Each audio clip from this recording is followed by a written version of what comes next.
Right then, so welcome back, and let's just review that video. And I know you may be thinking, what's that got to do with project management? Well, first of all, let's just say I hope you found it interesting. It's fun. Didn't he do some amazing things, some incredible risks he taken? Hopefully you'll never have to take any risks like that in your projects. But what has it got to do with project management? Well, he talked about those risks, and although, as I said, you're not going to come across those sort of risks in project management, you've still got to manage risk. And you may not die literally, but the project might die, and that could be your career with it. He said it was about attitude and approach. He said it was about identifying things and managing risks, and he outlined 3 key things. He talked about hazard recognition. What can go wrong? What will we do about it? He was talking about his kids, but you could be talking about your project team, and he talked about the power of positivity of negative thinking. He talked about anticipating and expecting change, and we're going to look at that more. And then he talked about being competent to do what I know I can and what I know I'm doing. And we talk about having those subject matter experts. He talked about being from Clint Eastwood, didn't he? But key point is about having people who know what they can know. You do not have to know everything. So we can take note of that approach, and we can look at some risk analysis tools and techniques for use in project management. Risk analysis is a buzzword, a term that's used commonly in project management, but it's often that's all it is mentioned. If risks were like Will Gadfaced in his video, then people might take more notice. But considering risks at the start of a project is essential for the planning. We need effective strategies in place so that any identified hazard recognition, as he talked about, risks that we know can be mitigated against. But remember, a risk-free project will achieve exactly nothing, because you don't build businesses, create innovation, or improve things by hiding away from risks. But what is a risk? A risk is something that has the potential to occur or to go wrong. So it's vital that any areas that are considered at the beginning of the project, so that all parties are aware of anything that could affect the success or the outcome of the project. Risks may be conjecture or just anticipation of things that might happen. They may be likely to happen, or they may be very unlikely to happen. But even if there is the smallest possibility of them affecting the project, then it needs to be considered a risk. We can talk about prioritizing it later on. The risk management is about identifying potential risks from the outset, at the earliest stage, right at the kick-off meetings. It's not about being negative. That's about positivity, like Will Gadd said. It's about the entire team and the stakeholders together gathering their thoughts on the potential risks and all the perspectives there could be. And too often there's not enough done of this at the planning stages. It's done later, and people start saying, oh, what about this, what about that? But and that's because there's an increasing need a lot of the time to, I don't know, fend off the competition, get things started before they do, sort things out. However, it can cause big problems further down the line, so you need to consider the risks at the earliest stage. And it could be as simple as asking yourselves and the team, what could go wrong? We'll look at some specific types or examples of risks when we go through session 3, when we consider how we might manage them. But let's outline some of the tools and techniques we can use in the planning stages to provide that vital information, the analysis that will help us dealing with the risks and identifying them so that we can mitigate against them.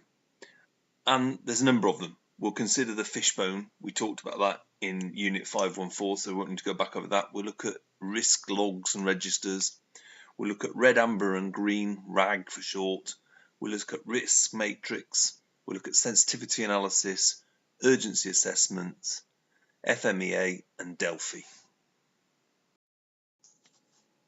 So first, risk logs, risk registers, an essential tool and a basic in any project management methodology. It provides us a means of tracking, recording identified risks so that we can analyse them, their severity, and the necessary actions that need to be taken. There's many different formats out there, but any risk log or risk register should contain the following minimum fields. Minimum information that should be required, really, some sort of unique identifier, some sort of title, code number, code name to track it, and particularly when you're dealing with a lot of risks. Then the risk, a description covering the condition, the cause, the consequence, and then the likelihood, the probability that it's going to happen. What's the likelihood of it occurring, and where possible, what's the justification for that? And if it does occur, what's the impact? And where possible, again, a justification. And then a red, amber, green status. So a simple way of reporting traffic lights. Red indicates serious problem, amber everything is okay, but we have to be careful, and green it's going well. In risk management, this is just a probability sort of way of grading things, and we'll look at that in a bit more detail. Then some sort of timescale. When might the risk occur? Could it be in a window? And if it's in that sort of window, would we then lose options to do something about it? What's the cost? In other words, what's the risk of the cost occurring? Is it going to mean that unless we know what we're going to do, the project's going to fail? Can it be fully costed? What's the impact? And who's the owner? Who's the owner of the risk? So someone responsible for not only dealing with it, monitoring and ensuring that the actions are taken when it happens. And then our approach, how are we going to mitigate it? Is it what we're going to do? Maybe broken into individual tasks and things, preventative actions, things that we're going to do that potentially would stop that risk if it occurs. What's the residual risk? So even if we do what we said we're going to do, once all those actions are in place, what are we going to be left with? And are there any interdependencies? So risk registers and risk logs allow us to look at other risks that might occur if this risk happens, so we can link them together. And finally, some early warning signs. What might alert us to the fact this risk is going to happen? And we'll look at these. This could be on a spreadsheet, it could be in a simple document, as long as it can be updated and tracked. And we'll be looking at how we'll use it to track things when we look at monitoring and controlling the project. And leading on from that, we might have some sort of risk matrix, another commonly used thing to assess the probability of a risk to happen. And we talked about it in that red, amber and green. And as we can see there on the screen, it's just a way of measuring the likelihood of something occurring based with the probability against the severity of the impact. And things go from low, medium to high. And we can use this in line with our risk register or our risk log to sort of track the emergence of the risks and their likelihood. We have urgency assessments, and as the title suggests, they help us decide on which risk is the most urgent and needs dealing with. They help us determine the timing of the actions needed and if they need to happen before other actions for other risks, which identifies the near-term risk, the risks that should be considered urgent and require immediate attention. That allows project managers to allocate resources where required to mitigate those risks. It's a little bit like the urgency assessment that we looked at in the Eisenhower's matrix when we did do, plan, delegate, eliminate in time management, but more based around perimeters of the probability of the risk happening, the impact, and how we're going to detect it.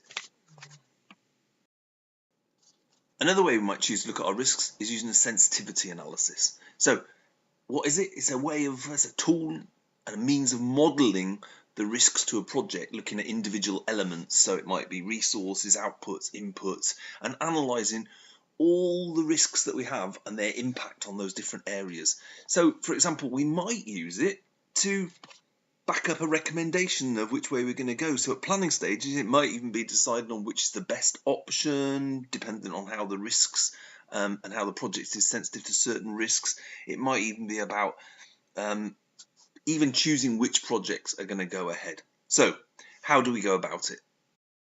First of all, we look at the impact of the risk. Firstly, on the individual project elements, and then secondly, on how that affects the overall project budget. So we're looking here at just looking at the impact on, say, the budget, or just looking at the impact on resources and how that will affect the overall objectives if all the other elements stay the same. And that will leave us with a level of sensitivity that each element has to that risk and how that risk poses a threat to the overall objectives. What we're looking at the end is to get a what if scenario. So we get a worst case scenario and a best case scenario for that risk, and then we can decide if that risk is worth the reward that we're putting into it. Some people talk about the worst case scenario being the doomsday scenario, and then we can see how bad it possibly could be and what we can decide to do about it. So that's how we use sensitivity analysis, but we will look at them in more detail and how we display them, how we use them when we're looking at managing our project in the next session. Next one to consider is Failure Mode Effect Analysis, FMEA. Really a quality tool used in the design phases to try and predict where failures might happen. So really, we're in the design phase because we're planning a project, so we could use it at that stage, a way of mapping out, as see on the screen there, what might happen, possible routes for things. So it's a step-by-step approach where we map out and see where things might fail.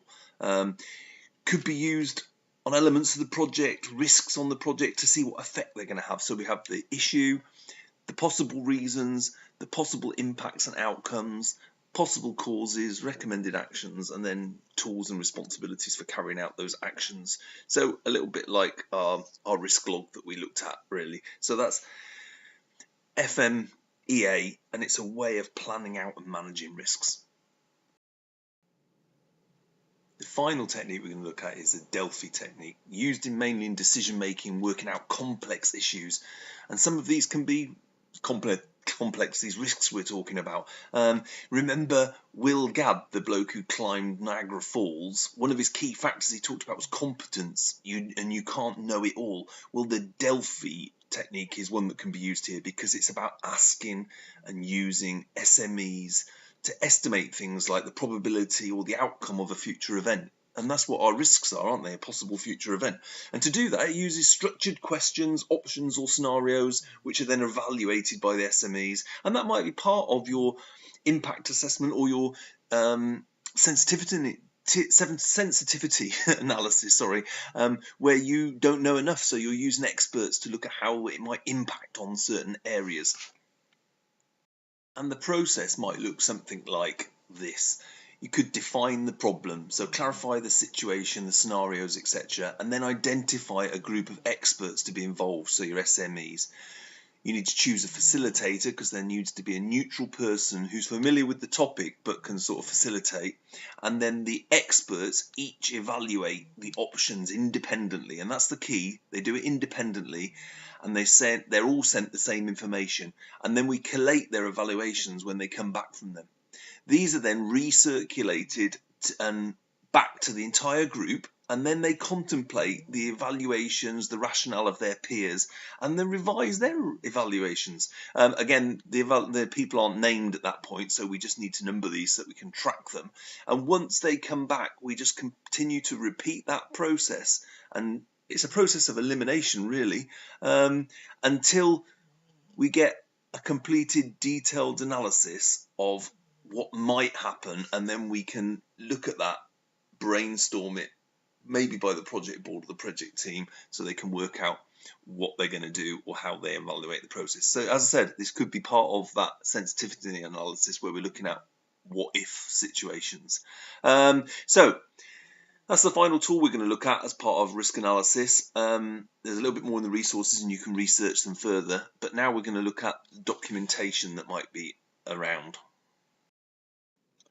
So we've considered budgets, we looked at cost-benefit analysis, and we've looked at some tools and techniques that you may use in the preparation or setting up of the project. But what sort of documentation might there be? Well, it'll be dependent on which tools and techniques you've used. As we talked about there, it will depend on the situation, the project. By that I mean the amount of stakeholders, the complexity. And it'll also be dependent on your organisational requirements. But there are some common documents that we can look at, and then we'll look at the features that principal features for each of those documents. First one I want to look at is what we might call a mandate or a user requirement, but basically some sort of document containing the basic idea and thoughts about the project. Where did it come from and why? Ideally, it should be passed from the sponsor, but in practice, a lot of the time, whoever's been allocated as the project manager will have to liaise with the owner and the sponsor to get a true understanding and to agree some sort of mandate or requirement. There's no template for this because it could be anything. It just sets out the high level terms of what the project is all about. It could be an email, it could be a handwritten note, it could be a more formal document. That'll depend on your organisation and the situation. But one thing I would say is if the mandate is given verbally, which quite often happens, then I would suggest that a written version should be created to be confirmed with the sponsor. Now, that may be as simple as just sending an email saying that this is what you understand and getting it signed off, because you need something. This is going to be the cornerstone of everything that starts from this stage onwards. The next key document is what they call the PID, Project Initiation Document. Or in some places it might be called the definition document or the project brief. Whatever it is called, it's one of the most important documents in project management because it provides the foundations for the project. So we've had the mandate and now this is fleshing it out. It specifies why the project is important, what will be delivered, when it will be delivered, how, and it brings in perspectives, things like the balance of time, urgency, why we need to get it done quickly or why it can take time, the budgets, the costs, why we're spending the money. And it will build on that mandate and describe things such as the what. What is the main aim of the project? Why are you doing it? Linking to some sort of strategy that you've probably decided on. And why is it worth doing? Where? What part of the organisation does it affect? How's it going to impact? And when? When's it estimated to be completed? What are the timescales? And how? What solution will it be delivered? What solutions will it be delivered by? Is there IT systems? Is it going to impact on other areas? And how much? What is the estimated cost and the resources that are required? And what's the risk? What are the main risks involved? And we've just been talking about the documents that you'll have looked at to come up with the risks. But some organisations will use this as a business case. Others will use it to create a full business case. And if a business case is used, it will be end at the document that sort of really sets the project off. It will be the starting point. It will draw on the mandate and the PID where they've been produced, or it might be there instead of, as I said, depending on the organisational processes and the need. Whatever, it will explain the project, how it should happen.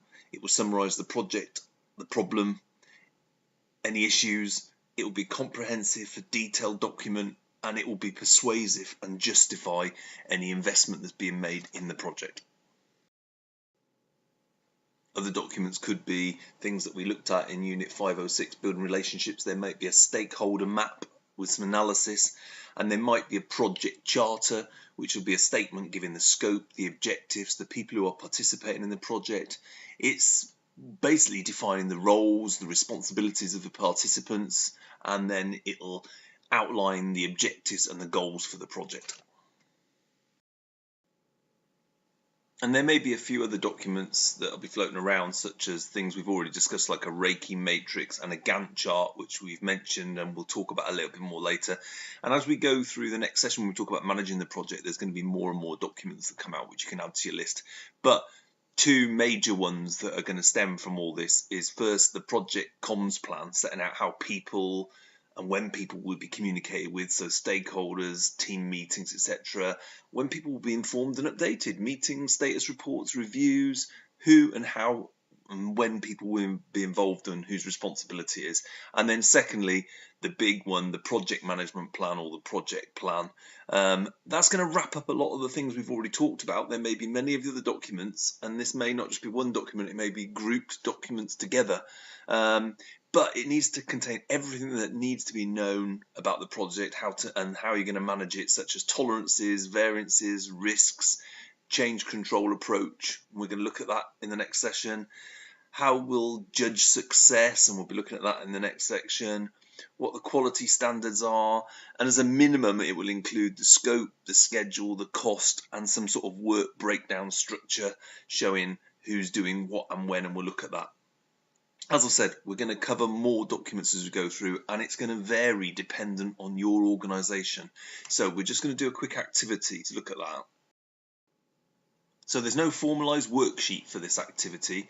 It's just a bit of self-research. I want you to research your organisation's requirements. So what documents are required in project management within your organisation? And if they've got things, is everything covered that we've talked about? I want you to make some notes, because at the end of this unit, you've got an assignment, and those notes will help, and you can add to those as we go through the next section, because as I said, in the next session there's going to be some more information on documentation. So make notes, and it might help if you look at the guidance sheet for Unit 511, which is the one where you've got to produce evidence of your project management. So that's in the resources. If you have a look at that while you're doing that research, well, you can start to make notes about what documentation is available within your organization for managing the projects that you'll be able to produce and use as evidence when you manage your project. So it's just self-research, but it's critical that you do it, because this is going to help you with your knowledge, with your skills evidence for 511 that you can look at in the resources, and also with your end of unit assignment.